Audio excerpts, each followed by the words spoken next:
Oh, my daddy, he used to come to market in a 32 Ford B-model truck and horse and buggy days before that. He had a nice wagon and a horse and everything. But he was happy just to make $10. It was obvious when I saw it that the crown jewel of the downtown was the city market area, and that this is where we should place our flag, if you will. It's very much a place of community and exchanging of ideas and coming together and solving problems. Come visit us on the market, you know. We're here 10 months out of the year, and Christmas and spring and summer, so. But it's a lot of fun, good place to be. Buying and selling produce at or near this location is something people have been doing for maybe 150 years. Historians mark the beginning of the farmers market at this location in 1874. I'm Denise Allen Membrano, and in the next half hour, Cox Communications is looking back at the early years of this historic market. Some families have been selling here for 3 and 4 generations. Their accounts tell the story of the historic Roanoke City Market.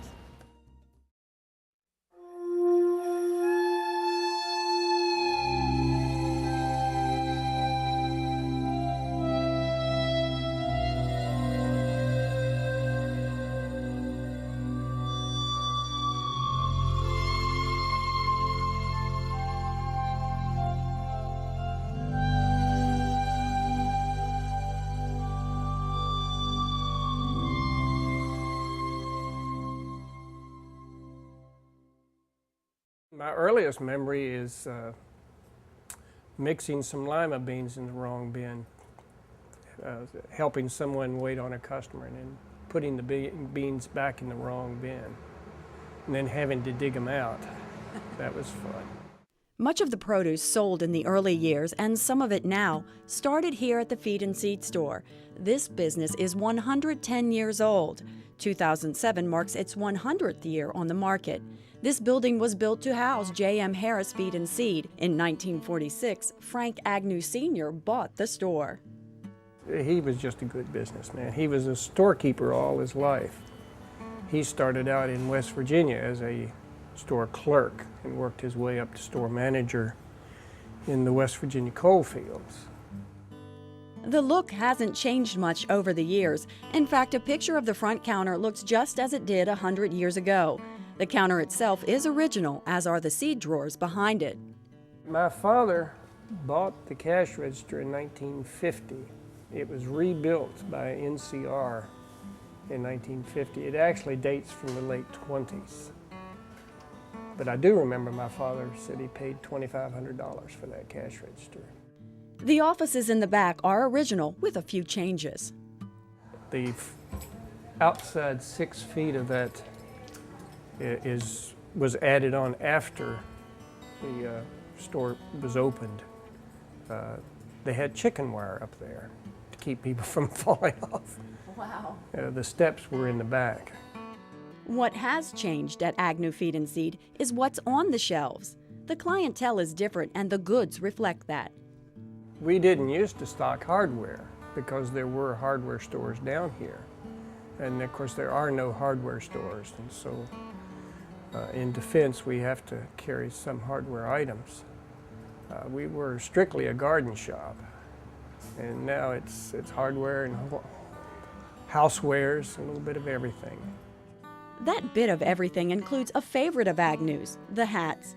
Along with the seeds, there are mugs, plates, and bird feeders. Feed sales still occur, although not as frequently as in decades past. When I first came here, a lot of people in the city kept chickens and poultry, you know, that sort of thing. Of course, nobody carries that anymore. I mean, nobody keeps animals anymore in the city.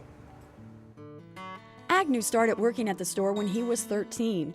After 46 years, he still loves it. He enjoys helping the customers and even likes the paperwork. In recent years, he's shared the duties with his wife, Pat, a retired nurse. Frank Sr. worked at the store until his death at the age of 88. Frank Jr. says he's not sure what will happen with the store when he's gone.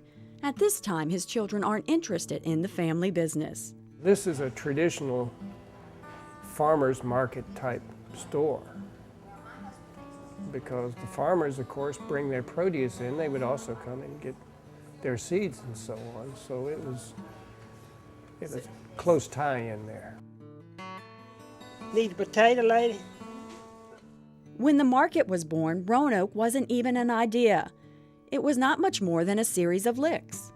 The Tinsley family are the family that owned Elmwood, which was the house and plantation that was located right where Elmwood Park is today. And they own the land that is the city market area today. And there are letters that they've written about having to go down to the area where Market Square is today and put ropes on cattle and pull them out of the mud. They had gotten stuck in the mud in what is today Market Square. And the cattle went there for the same reason they believe dinosaurs went there, which is because they went there to get to the salt that accumulated on those mud flats. And they found dinosaur bones in Market Square. The surrounding communities of the 1800s were named after these licks. The original town of Big Lick was located approximately where the Roanoke Civic Center is today and extended eastward to where the Roanoke Trash Transfer Station is today. When the government designated the town a post office site, Big Lick was put on the map literally. When the Virginia and Tennessee rolled into Big Lick on November 1st, 1852, it ran just south of Gainesboro. The people and businesses moved closer to the tracks and took the town of Big Lick with them. Sometime after 1852, when the railroad came through and the businesses moved south from the site of Old Lick, we've probably had people selling produce somewhere in the general vicinity of the town. The businesses were originally located to the west of Market Square along what is now 1st, 2nd, and 3rd Streets Southwest. The land was high. Where the market is now was like a swamp. At the time, it wasn't economically feasible to develop the land. But as the railroad business boomed, so did the town.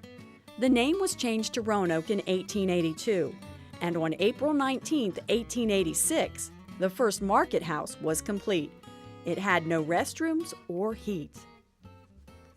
In 1887, iron awnings were constructed. The vendors of the time said it created a type of shed over the walkways.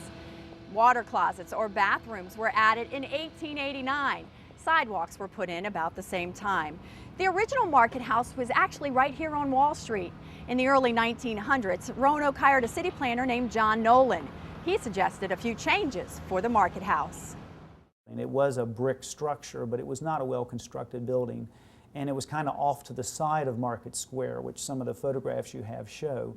And Nolan came up with the idea of, why don't you reroute the street and have it go around both sides of the building and have your market right in the middle of Market Square. It took a couple of years. On March 23, 1922, Roanoke dedicated its new market house, where it stands today between Wall and Market Streets. Inside was a meat market, and around the perimeter, farmers sold produce from stalls. Charlie Lavender's family has been selling their Roanoke County produce on the market for 3 generations.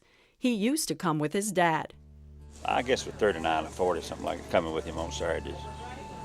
And sold right over there on the east shed. Because see, that side of the shed was the east shed, and this was the west shed. That's where we sold it most of the time, then he moved up in the square. The market was bigger in those days. It extended across what is now Williamson Road and west further up Campbell Avenue. It was a produce hub of the region. There used to be so many farmers that in the old days they would line up on Orchard Hill and they would parade into the downtown area every day, and the first person who got there to Orchard Hill got the best site. And that's how they selected who got to be there. So obviously they had more farmers than they had spaces to go around. 6 days a week, Monday through Saturday. Saturdays you couldn't stir people to stick down here. Streetcars were running, buses running, and them was the good days in Roanoke. When you all went in at 2 o'clock in the morning, like how many trucks would there be? Oh, it'd be 100. It was, yeah. Oh, yeah. It was like a beehive. Coming up, the atmosphere of the market was about to change. Actually, part of the urban renewal plan was to demolish the city market.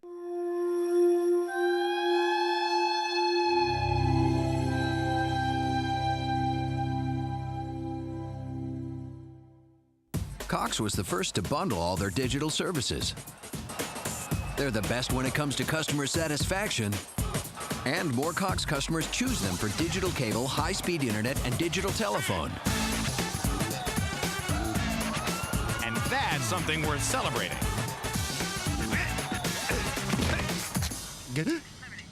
You got a permit for this parade? I don't see any parade. Cox Connections, where everything digital comes together.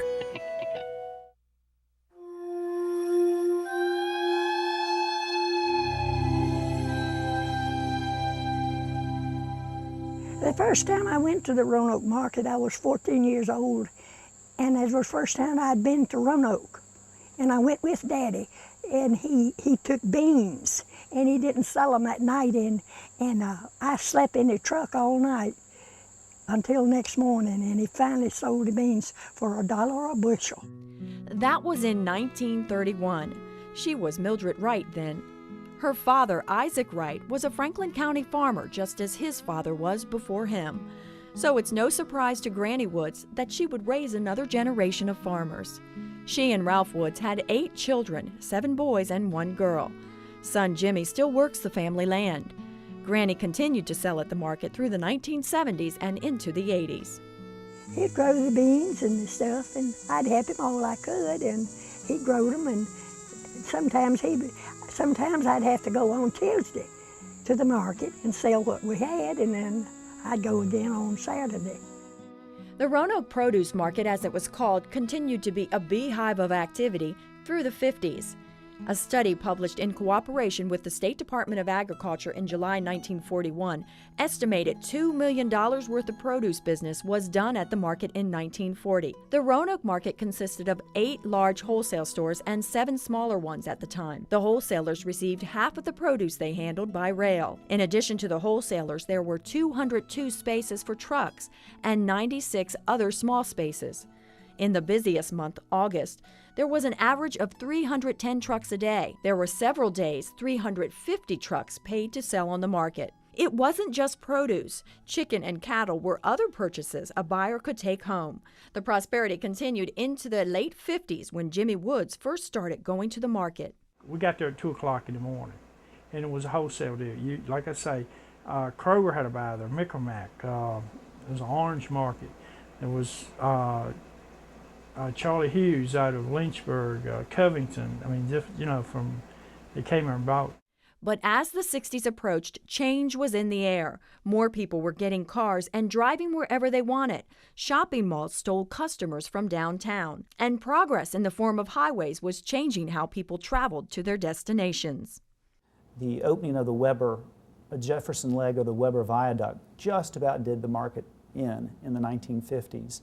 It rerouted all of the Route 11 traffic, all the through traffic, if you will, around Market Square and down Jefferson Street. And I have talked to old-timers who said that's when Market Square started going downhill. Market Square went into a slow decline as people moved from the city to the suburbs. They started shopping at supermarkets for produce and meat, the main goods sold at the market. Farmers markets were on the verge of extinction all over the country. Roanoke was questioning the usefulness of its market and commissioned a study in the late 1960s. There was talk of demolishing the centerpiece of the square, the city market building. But the study recommended the city keep the market, and though barely breathing, it was still alive. So the fact that Market Square was publicly owned and the farmers' stalls, therefore, were all publicly owned, made it all subject to debate. So if someone proposed, let's get rid of those old stalls, they're old-fashioned and I don't like them, well then some people could have the opportunity to disagree with that person. The city celebrated the market's centennial in 1974, but despite the party, the market was in its darkest hour. It had been neglected and there were porn shops in the area. You had transvestites that were in the market area, particularly in the evenings, particularly on the weekends.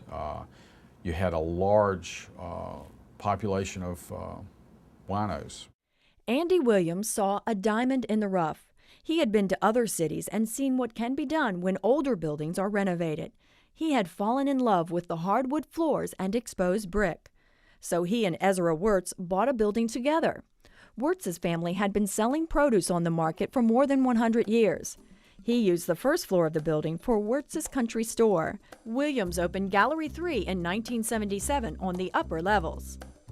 Initially, I rented the building for $250 a month. That was 10,000 square feet, which is unheard of. But Etzler Meats had a space in there, and it was pretty original type space. And he sold liver pudding, and it was kind of unusual. It had 7-foot ceilings in there. This was the side that Ezra eventually took over. Mr. Etzler left, and Ezra took over his space. And a couple of years later, we were able to buy the building. Gallery 3 came down in the 70s, and they started to drawing a clientele of people that we couldn't draw. Other businesses were coming back to the market as well. Existing ones were getting a facelift. The Dixie Lunch across the street, it was horrible, you know, back in the early days, you know, just mostly drinkers and that kind of thing, you know, and this guy come in and bought it. About the time all of this happened, he cleaned it up and had a nice place to have a breakfast. The city hired Bern Ewart as city manager. He took his post January of 1978. Before I came, a new city council had been elected, and Noel Taylor was mayor, and that council ticket had been put together by a leading banker, Warner Dollhouse, and they were there, and they hired me, and with the direction that one of the things they wanted me to work on was the revitalization of downtown, and asked me to come back with a way to do that. Ewart saw the market as the place to start. The farmers and merchants saw the chance to help their own cause. I asked Warner, I said, we need $1,000 to put on a festival. He gave me the $1,000. So we formed a market association, Andy Williams and myself did, and we had everybody to join, and everybody gave a little bit of their money in there so we'd have something to operate with. The festival was a success and a turning point for the market. Design 79 was on the horizon. The public needed a lot of persuading to get behind it. At that time in Roanoke's history, there was really kind of people were depressed, and there was a lack of optimism. The Civic Center had taken 3 bond referendum to be approved, and so here we're coming in talking about another downtown plan. Ewart involved people in the planning process by staging 4 primetime shows on local television. People called in from as far away as Blacksburg with ideas about the project. Ewart and his staff also talked with residents face-to-face. Design 79 was approved in August 1978, headed by architects Charles Moore and Chad Floyd and local architect Tim Jamison. The plan improved Elmwood Park and strengthened the relationship between the park and the market. It included a plan for festival in the park and the Center in the Square building, which now houses museums and the Mill Mountain Theater. The Center in the Square parking garage was built, as was the Century Station parking garage on Church Street. Canopies were added on Market Street to protect the shoppers and the farmers from the elements and further define the space. The City Market building was renovated into an international food court. Center in the Square attracts 500,000 people a year. And I remember the first time I said that at a press conference, you know, I thought I was going to get laughed out of town. Nobody believed that that could happen in Roanoke, but it happened because of the efforts of the business and arts community. Still, as the market entered the 80s, the number of farmers was dwindling. The farmers that used to ride in from Floyd, Craig, Roanoke, and Franklin counties were dying, and no one was taking their place. The U.S. Census reports the Roanoke area lost 221 farms between 1987 and 1992. Also, farmers markets in Salem, Vinton, and Blacksburg sprouted, giving farmers the opportunity to stay closer to home. What is unfortunate is that a lot of the land around Roanoke, it's become so valuable, and so you cannot farm it for the price that you could sell it. So Hollingsworth says downtown Roanoke Incorporated, which runs the market, and the former Roanoke Area Market Association made the strategic move to bring new life into the market by adding crafts. They add a mix of the unexpected and a lot of color and different texture, and some markets they very strictly prohibit anything non-edible, but this is the course of this market, and I don't see that will change. When we return, the market has been thriving since its facelift 25 years ago. Now it's time to take another look, bring in a broader swath of people, and do the right thing, because there's no reason why downtown Roanoke shouldn't get better and better.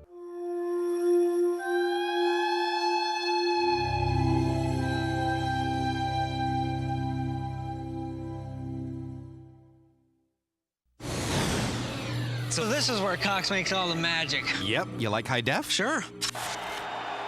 Whoa. All your favorites, automatically recorded with a digital video recorder, so you never miss a thing. Cool. Whoa. And look how easy.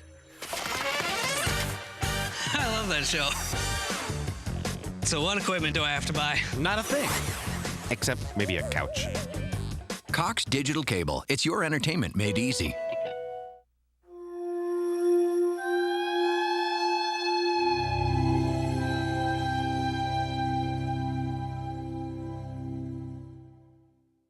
Hope Hollingsworth comes by her love for the Roanoke City Market honestly. It's in her blood. Her great-grandfather, Robert Sisson, traveled to the market from Fincastle at the turn of the century. They would all come to the market on, I guess, late Friday afternoon, Friday evening, with horse and wagon, and drive all night from Fincastle to get to the market. To sell, they sold greens and butter and eggs and chickens. She started at the market selling crafts such as silk scarves and wraparound pants. Now Hollingsworth is the manager of the oldest continuously operating open-air market in the state and has an optimistic view of the future.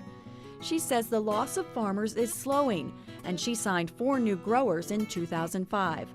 Hollingsworth says farmers markets all over the country are seeing a resurgence as the movement to buy locally grown produce expands. She says in Roanoke, that movement is slower to take hold. The Blacksburg Farmers Market, for instance, has lots of new young farmers, and I think it's a direct result of that they're around a college town, and they're of that mindset of keeping your food dollars local. It's more of a social movement, you know. It's like they have social reasons for supporting that market and for becoming farmers. Mark Woods is the future of the market. He's carrying on the family business of farming, which includes being a 4th-generation vendor on the Roanoke City Market. I was probably 10, 12 years old. And I would help my great aunt. She used to sell for us, and I used to help her on Saturday. So I'm basically born and raised down here, it seems like. The Woods farm truck is a fixture at the corner of the market in front of what used to be Turner's Drugstore and is now the gift niche. Woods loves the market. He's there 10 months out of the year and knows his customers by name. I like to see more farmers come down, but this, you know, farming is a hard livelihood, hard thing to deal with.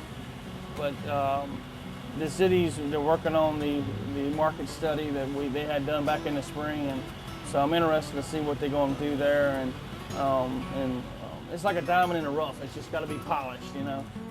The city plans to do some polishing. It's been about 25 years since Design 79 renovations were completed. Some say another spruce up is long overdue. DPZ, an architecture and town planning firm, was brought in to come up with a vision for the market's future. DPZ worked locally with SFCS. They brought probably about 10 or 12 people down from their company from different parts of the country, along with SFCS, and set up on the 3rd floor of the market building and set up a design studio, and had different stakeholder groups come in and share ideas and share concerns and try to develop the plan based on that feedback. The process started on a Monday. By Wednesday, they had preliminary designs. By Friday, after another round of feedback from the stakeholders, the designers had refined the plans. One of the most urgent needs at the market is new awnings. The recommendations address that need. Part of the idea was, how do we create a more permanent structure and almost change the character of the downtown to maybe more of a New Orleans kind of feel, where you have balconies. It's an idea of going vertical and kind of concentrating activity and opening up the second floors of the buildings, and that's a great idea. I don't think we want to. We need to try to be New Orleans. We need to be Roanoke, and but we can certainly take that idea and apply it here. Other recommendations address the market building, which reopened in 1985 after extensive renovations, but hasn't really been touched since. The third floor is vacant and the building needs more bathrooms. The plan still calls for the building to remain a dining destination.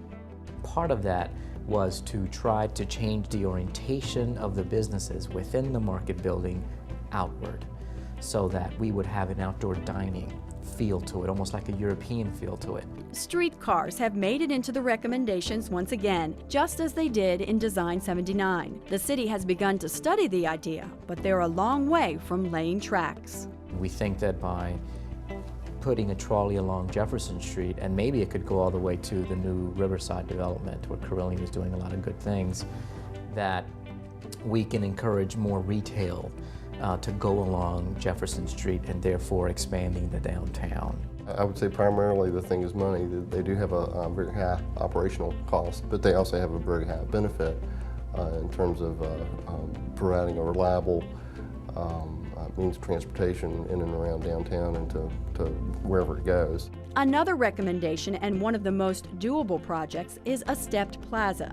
Chittum says this could be one of the first projects. One is the stepped plaza coming off the existing pedestrian bridge, which would not only be kind of something to draw people off, from the bridge, from the Hotel Roanoke down into the market area, but also would be a place to kind of gather. Chris Chittum says the design plan gives people a vision and common goals to work toward. Finding the money to make these recommendations a reality will be the challenge. In the late 70s, the state of downtown Roanoke was more of a regional concern. Now surrounding localities are working on their own issues. In Roanoke City, the market has to compete with schools and every other budget need. There may have been more of a sense of a crisis that brought people together, and sometimes in those ways crises can be good because it really pulls people together. I think the challenge that we'll have with implementing this plan is that we don't live in that same context. We live in a city, in a thriving region where the city has lots of priorities. The Roanoke City Market has stood the test of time. It has survived the onset of supermarkets and societal changes. It has survived the neglect and bad choices of the people it serves. And still it remains. It's the centerpiece of the city. It's like the backbone. It's a great place because when you have the delegates come into town, the governor and all them come into town, they come down here on the market. George Bush and his dad was down here, and Mr. Dole, he was down here. And I think it's definitely at the heart of the city. It works well that way for several reasons. It's a nice open space, so it provides a gathering space, and the market space has been important for many years as a gathering point for celebrations and special events and activities of that sort.